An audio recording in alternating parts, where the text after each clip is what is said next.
Buenas hermanos, buenas tardes. Aquí estamos hoy. El pastor Héctor está en unas merecidas vacaciones y vamos a compartir el estudio esta noche con ustedes.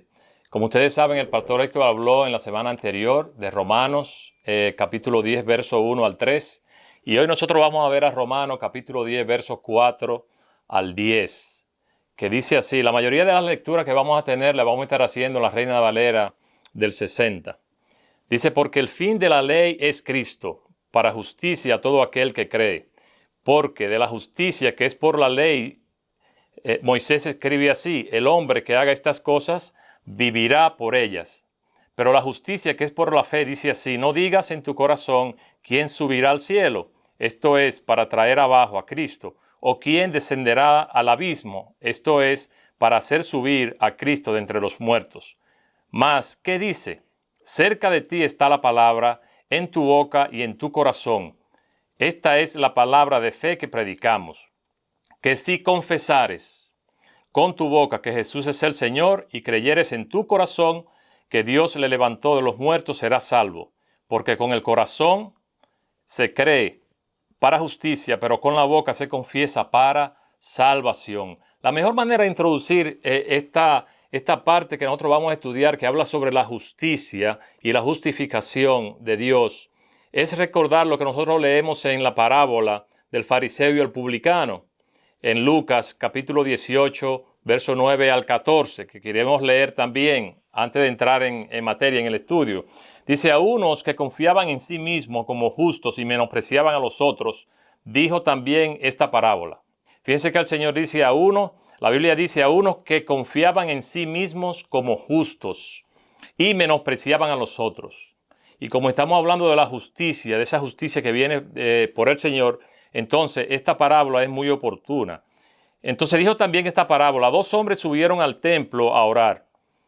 Uno era fariseo y el otro publicano. El fariseo, puesto en pie, oraba consigo mismo de esta manera, Dios, te doy gracia porque no soy como los otros hombres, ladrones, injustos, adúlteros, ni aún como este publicano. Ayuno 2 veces a la semana, diezmo de todo lo que gano. Pero el publicano, estando lejos, no quería ni aún alzar los ojos al cielo, sino que se golpeaba el pecho diciendo, Dios, sé propicio a mí pecador. Os digo que éste descendió a su casa justificado antes que el otro, porque cualquiera que se enaltece será humillado, y el que se humilla será enaltecido. Cuando los fariseos hablaban sobre la justicia, pues ellos tenían bien en cuenta todos los mandamientos que el Señor les había dado. Y eran tan legalistas que inclusive si sembraban una matita de tomate en el patio y esa le daba 10 tomates, había uno que había que llevar al templo, lo cual era para ellos un orgullo decir, bueno, yo le doy, como él decía aquí, el diezmo. Entonces la justificación, cuando nosotros nos presentamos delante de lo que es la santidad de Dios, entonces no tenemos manera de vernos nosotros como justos. Y por esto es que aunque nosotros, como veíamos en los versículos 1 al 3 del capítulo 10 de Romanos, cuando el pastor Héctor la semana pasada nos hablaba sobre ese deseo que tenía el apóstol Pablo, esa empatía tan grande, profundo deseo manifiesto de su corazón de que se salvasen los judíos a través del evangelio de Jesucristo. Era un gran anhelo que tenía él, un inmenso deseo expresado, que él es como nosotros también podríamos en un momento determinado sentir, o como sentimos nosotros cuando estamos orando por aquellos que están perdidos, por familiares que conocemos que están perdidos, por nuestros hijos, padres, hermanos y amigos que conocemos que están perdidos. Tenemos que tener este deseo, como decía el pastor Héctor, de que estas personas lleguen a conocer verdaderamente lo que es el evangelio de Cristo. Pero los fariseos estaban concentrados en la ley y ellos tenían una razón de por qué cumplir la ley. Porque la misma Biblia le había dicho, la misma ley le había dicho la importancia de esa ley en ese tiempo. Y por eso ellos eran tan estrictos en cuanto al cumplimiento de la ley. Dice el verso 4 que el fin de la ley es Cristo. Y los fariseos defendían la ley a rajatabla como si ella fuera en sí mismo Dios. Por lo tanto, el cumplimiento estricto a su letra les daba la sensación del deber cumplido. Y por esto Pablo aclara que el fin de la ley es Cristo. El fin. Esa palabra que se utiliza ahí en el original es telos, que pudiera traducirse como el cumplimiento o terminación. Pero la mejor traducción sugiere que se refiere a que la ley caduca para justicia y que solo Cristo puede a partir de ese momento justificar. Y ese comentario lo vemos nosotros, por ejemplo, con un conocido comentarista como es Matthew Henry. Muchos de ustedes habrán oído hablar de él, que él dice que el final de la ley y no el objetivo de la ley, al que la ley tendía, es algo tan claro que el propio Murray, otro comentarista, lo admite como la única interpretación correcta del versículo. Es decir, que si nosotros tenemos a Jesucristo que nos justifica por la fe, ya nosotros no podemos estar viviendo por la ley. Y esa fue una lucha que tuvo el apóstol Pablo para explicar constantemente eso casi en todas las cartas en el Nuevo Testamento. Porque había un trasfondo que no es un trasfondo que necesariamente tenemos nosotros en el día de hoy, pero había un trasfondo entonces con los judíos y con la ley. Solo Cristo es suficiente. No podemos admitir ningún condicional ni nada adicional, sino solamente Cristo. El Señor mismo, hablando de este tema, dijo: yo soy el camino y la verdad y la vida, y nadie viene al Padre si no es por mí. Entonces no hay otro camino. Nosotros no podemos poner tampoco a Cristo más algo, a Cristo más las tradiciones, a Cristo más un día de la semana, a Cristo más las obras, porque Cristo para salvación es suficiente. En Hechos 4:12 dice: y en ningún otro hay salvación, porque no hay otro nombre bajo el cielo dado a los hombres en el que podamos ser salvos. Y en esto los cristianos debemos ser radicales. No podemos suavizar y diluir el mensaje para parecer que somos incluyentes y aceptables. Sin la exclusividad de Cristo, esto, hermano, es sumamente importante. Sin la exclusividad de Cristo no hay evangelio. Y este evangelio tiene que ser predicado de una manera completa, como vamos a ver un poquito más adelante, sobre la forma de exponerlo también. Por lo tanto, yo tengo que estar claro que en eso, como cristiano, yo tengo que ser radical. Yo no puedo aceptar que hay otras cosas que hay que hacer para salvarse, además de Cristo, porque eso minimizaría la obra de Jesucristo en la cruz del Calvario. Y es que no hay nadie que pudiera sacrificarse en una cruz que no fuera el Hijo de Dios para que nosotros pudiéramos llegar a ser salvos. En Gálatas 2:16 dice: sabiendo que el hombre no es justificado por las obras de la ley, sino por la fe en Jesucristo, nosotros también hemos creído en Jesucristo para ser justificados por la fe de Cristo, y no por obras, no por las obras de la ley, por cuanto por las obras de la ley nadie será justificado. Esta justificación de la que habla, y este primer verso que habla sobre esta verdad, que el fin de la ley es Cristo, es sumamente algo capital para nosotros los cristianos, sabiendo que nosotros somos justificados por Jesucristo, por la obra de Jesucristo. Y cuando nosotros hablamos inclusive de la ley, como pasaba con los judíos, cuando nosotros nos volvemos con mucho conocimiento, o pensamos que tenemos mucho conocimiento, y ese conocimiento nos envanece, nos lleva a nosotros a pensar que ese conocimiento en sí mismo es Dios. Y este era un error que cometieron muchos los judíos, y se enorgullecían del conocimiento y de la ley. Y querían honrar esa ley, que era como decía en el Antiguo Testamento también sobre la ley misma. Entonces nosotros tenemos, cuando llegamos a Jesucristo, las cosas cambian. Y como decía el comentarista Matthew Henry ahorita, es que la ley caduca. La ley caduca. Yo no puedo estar viviendo por ley cuando ya yo he sido apto y aceptado por el Señor por medio de la fe y por medio del Evangelio. Otra cosa que es importante tomar en cuenta en el versículo 5 es que el evangelio es superior a la ley. Esto no lo entendían los judíos, porque no entendían tampoco el evangelio. Y lo que ellos sí tenían de mucho tiempo atrás era la ley. ¿Qué tan difícil sería para un judío entender este asunto? Cuando nosotros leemos en Levítico 18:5 que dice, por tanto, guardaréis mis estatutos y mis enseñanzas, los cuales haciendo el hombre vivirá en ellos, yo Jehová. El Señor le hablaba de guardar esos estatutos, sus estatutos.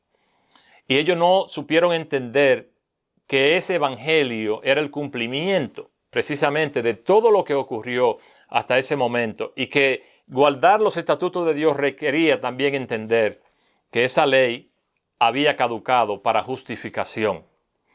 Entonces, hablando de que la ley es superior a Cristo, que Jesucristo es superior a la ley y que el evangelio es superior a la ley, nosotros vemos que muchas veces la manera de cómo nosotros explicamos el evangelio, hablamos de una forma incompleta acerca del evangelio. Una persona a usted le pregunta sobre el evangelio y le puede decir, bueno, el evangelio es que Jesús vino para darle prosperidad a los pobres, para consolar a los caídos. El evangelio es que si tú te arrepientes hoy, todos tus problemas van a acabar. Cuando nosotros hablamos del evangelio, ¿cuáles son aquellas cosas que nosotros debemos incluir en el evangelio? Esto es importante precisamente porque estamos hablando de esa superioridad del evangelio sobre la ley. Y no se trata de hacer cosas. De lo que habla Dios no es de que tengamos que hacer muchas cosas para llegar a alcanzar la salvación. El evangelio, como nosotros vemos, por ejemplo, en el libro de ¿Qué es el evangelio? De Greg Gilbert, que es un libro el Ministerio 9 Marcas. Creo que es un buen libro para volver a entender la base del evangelio.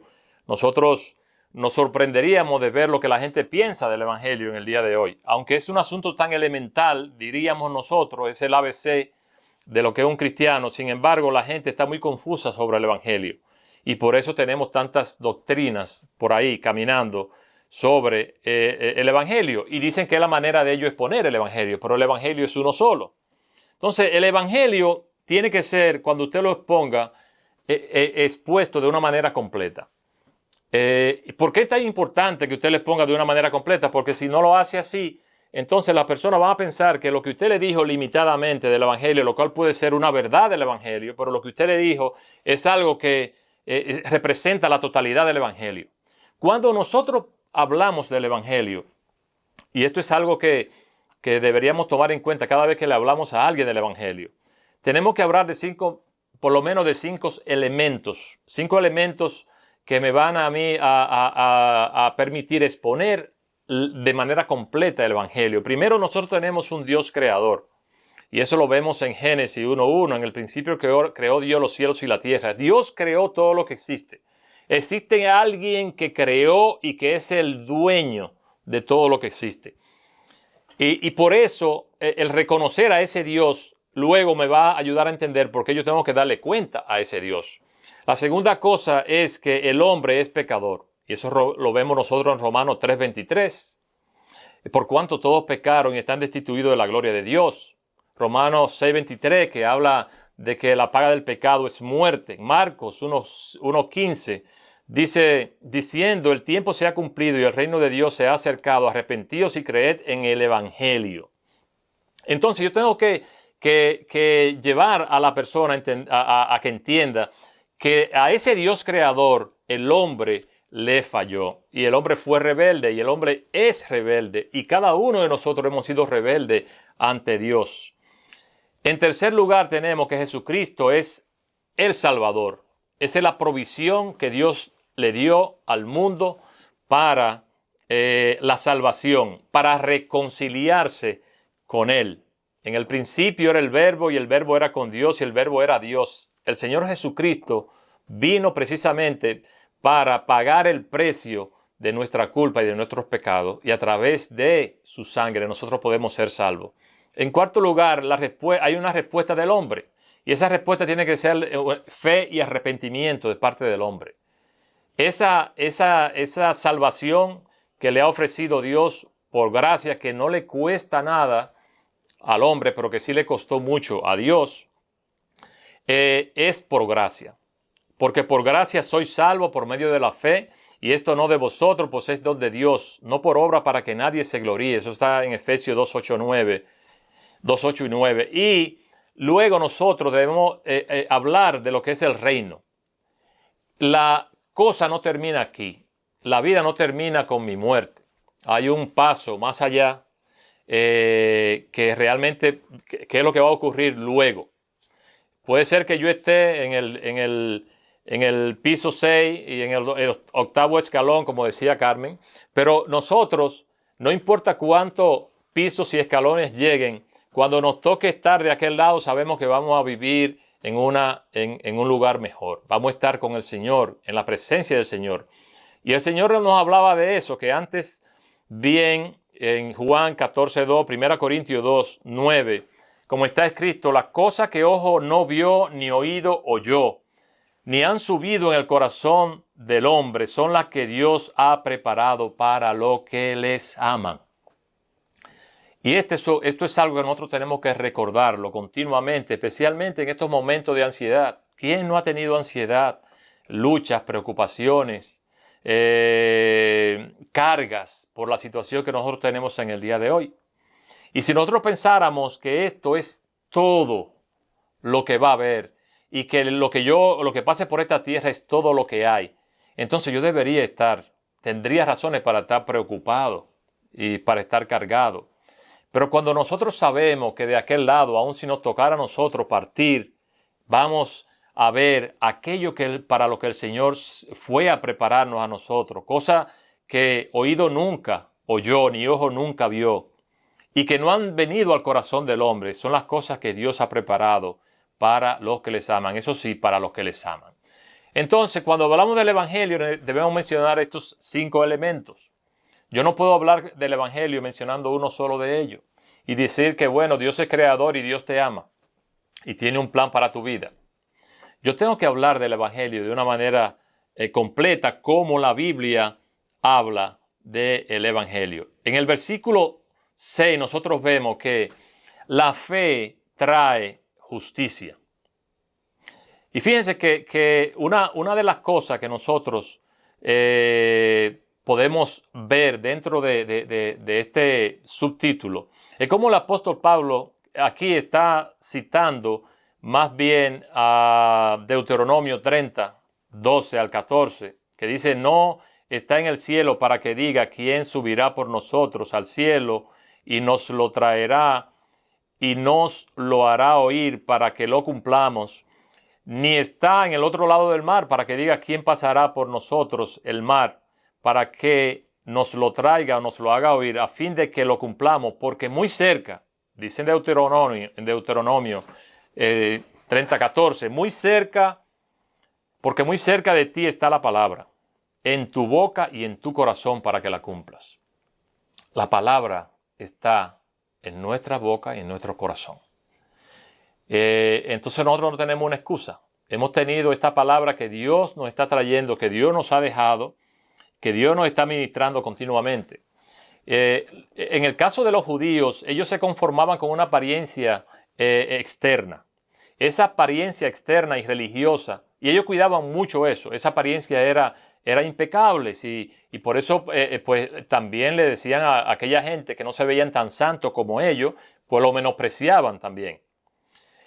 Lo que Dios quería era, lo que Dios ve es el corazón. Dios, esas apariencias son las caretas que utilizamos los hombres para hacerle creer a la gente cosas que no son ciertas de nosotros, lo que la gente quiere ver.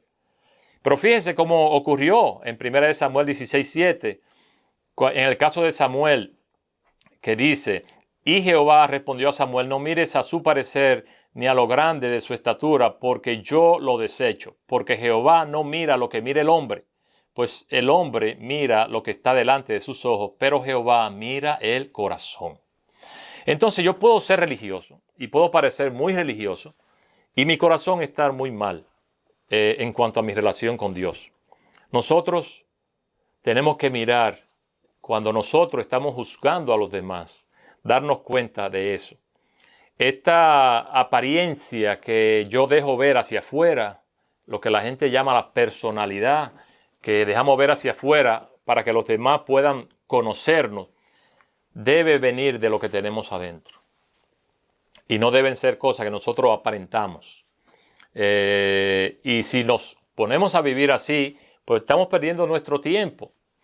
¿Por qué? Porque Dios siempre va a estar mirando nuestro corazón, aunque la gente mire cosas de afuera. Y dice la palabra que todo se va a descubrir también. Entonces yo tengo que cosechar, sembrar y cosechar esa relación íntima con Dios, para que de esa relación íntima con Dios salga hacia afuera lo que es realmente algo bueno, conforme a lo que dicen las Escrituras.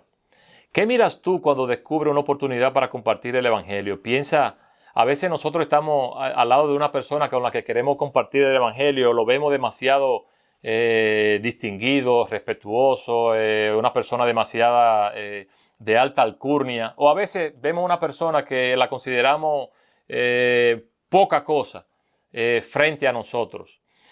Tanto una persona que aparenta ser muy buena como una que aparenta ser que está en muy malas condiciones, las dos tienen un corazón.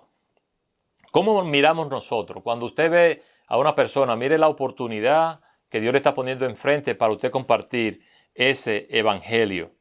Y piense en esa alma, no en lo que usted está viendo por afuera. No se deje intimidar ni positiva ni negativamente por lo que usted ve por afuera. Hay que llevar ese evangelio a todas las almas que están perdidas. La lista de las cosas que tenían la ley para salvarse era interminable. Habían 613 mandamientos con todos sus detalles que fueron dados a través de Moisés. Pero con la llegada de Jesucristo se volvió algo muy sencillo. La boca y el corazón.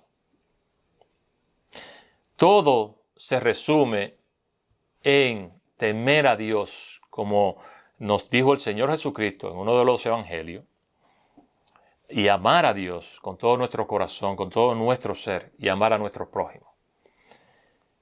Todo está en el corazón, y en ese corazón donde Dios obra fe para que nosotros podamos conocerlo. Le costaba a ellos, y a muchas veces nos cuesta también a nosotros, creer que ya no hay que hacer grandes sacrificios para llegar a Dios. A veces uno le presenta el evangelio a una persona y usted le dice solamente tiene que aceptar a Jesucristo como tu Señor y Salvador. Después de explicarle el evangelio. Y la persona muchas veces nos dice, pero tiene que haber otra cosa. Es solamente eso. Una persona que se sienta culpable delante de Dios, como ocurre muchas veces, solamente cree en el Señor Jesucristo y será salvo, como dice Hechos 16:31. Entonces, eso se ha simplificado, pero se ha simplificado porque se ha ido hacia una relación con Dios mucho más que a unas reglas que yo tengo que cumplir para llegar a tener una relación con Dios. La cuarta cosa que tenemos que hablar es de confesar con la boca y creer en la resurrección de Jesucristo. Eso está en los versículos 9 y 10.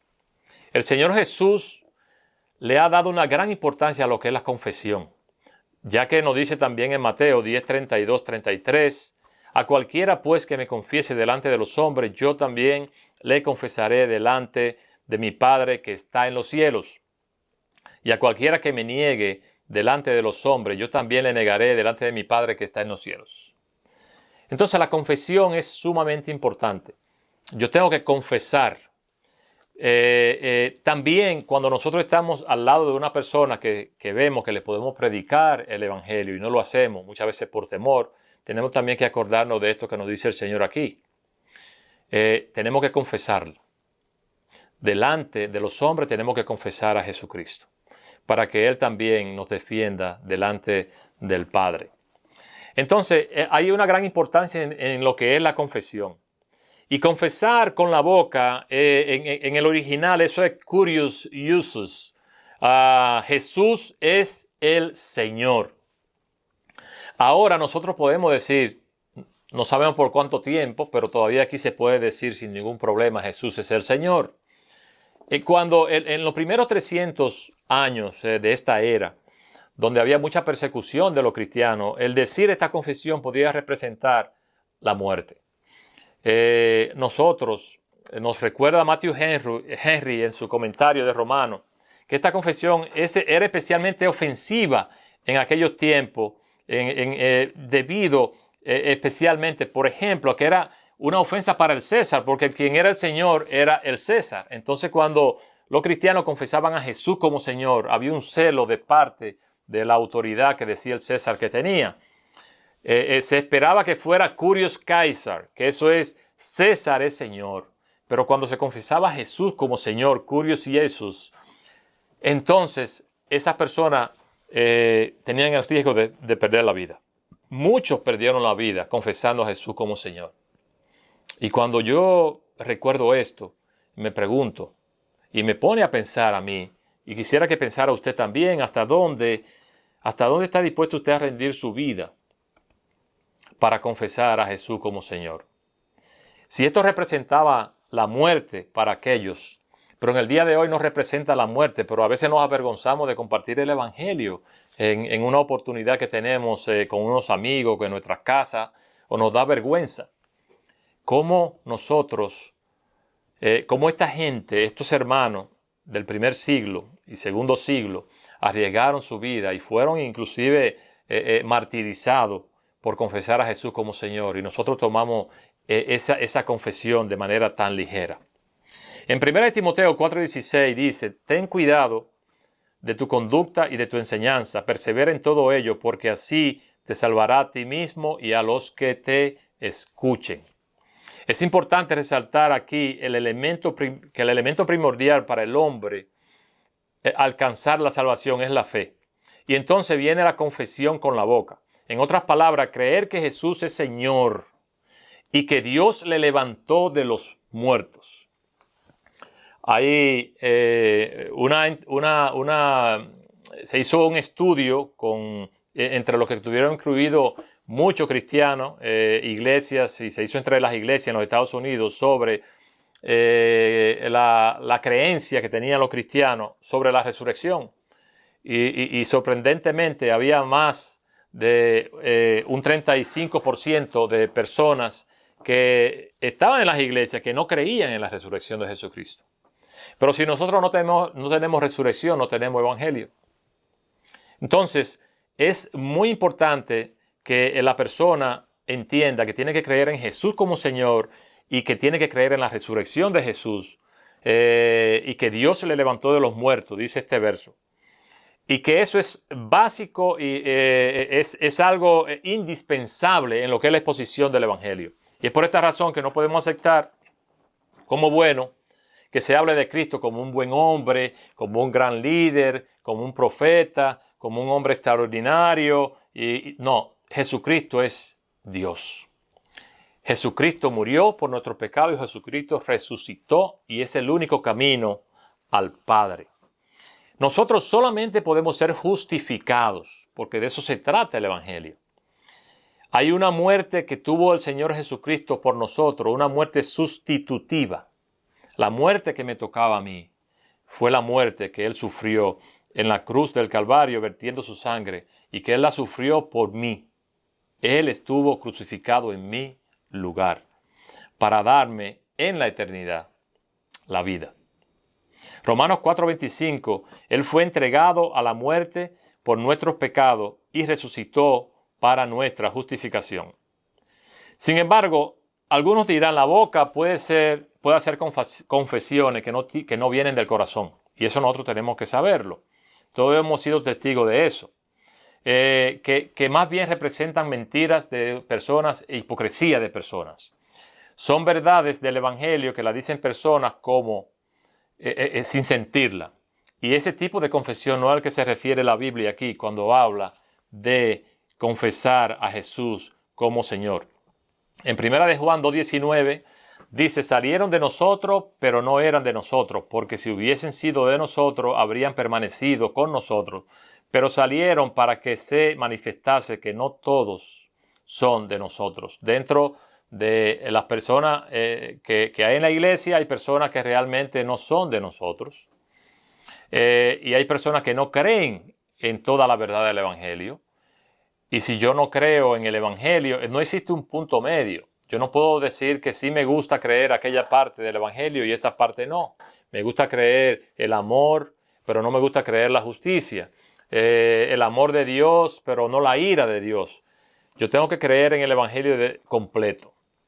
Por tanto, dice en Isaías 28:16, Jehová el Señor dice así: he aquí que yo he puesto en Sión por fundamento una piedra, piedra probada, angular, preciosa, de cimiento estable. El que creyere no se apresure. Jesucristo es la piedra angular. Jesucristo es quien nos trajo esas buenas nuevas y a través de su vida la vivió, murió y resucitó para que estas buenas nuevas fueran las que nosotros estuviéramos predicando en el día de hoy.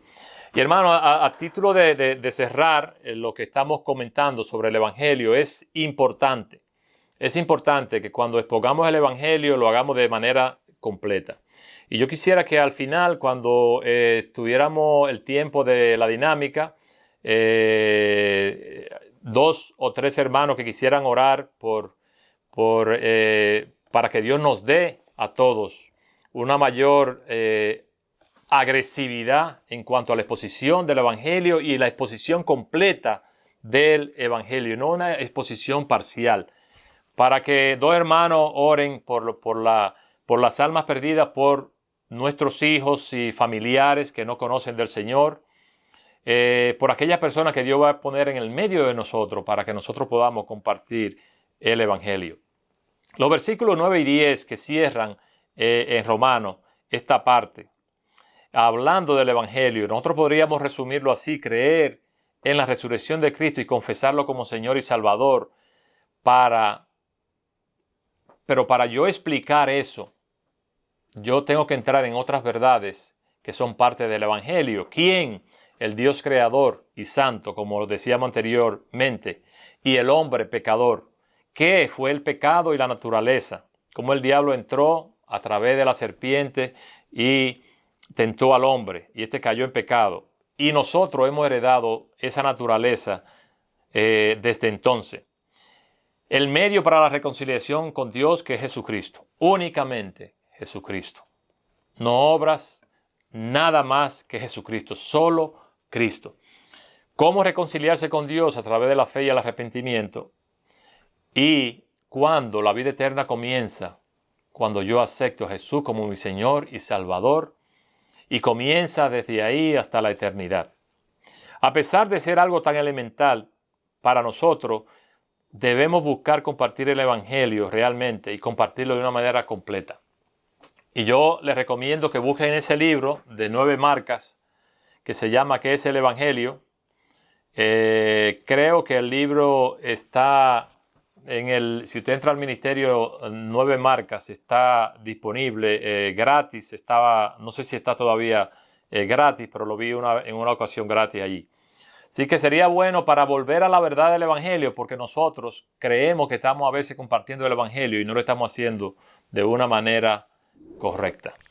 Que el Señor les continúe bendiciendo, hermanos.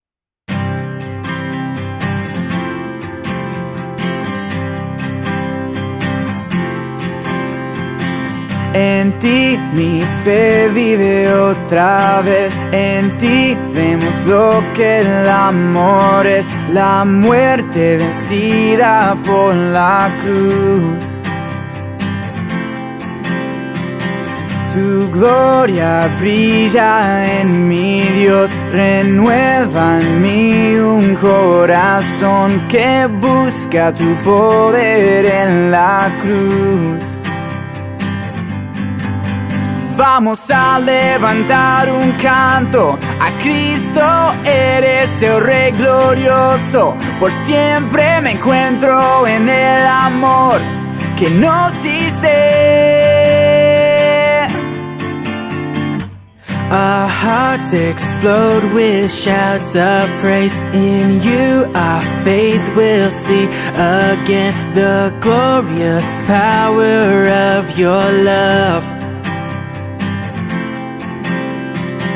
Your beauty shines for all to see. Renew our hearts with faith so we can feel the power of your love.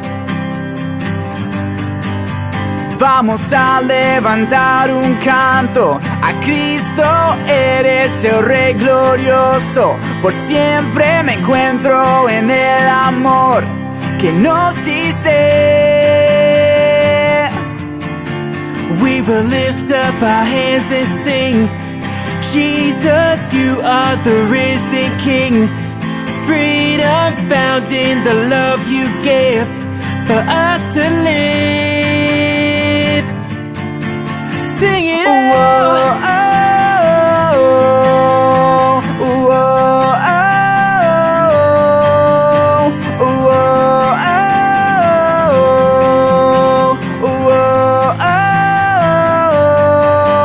Vamos a levantar un canto, a Cristo eres el Rey glorioso. Por siempre me encuentro en el amor que nos diste.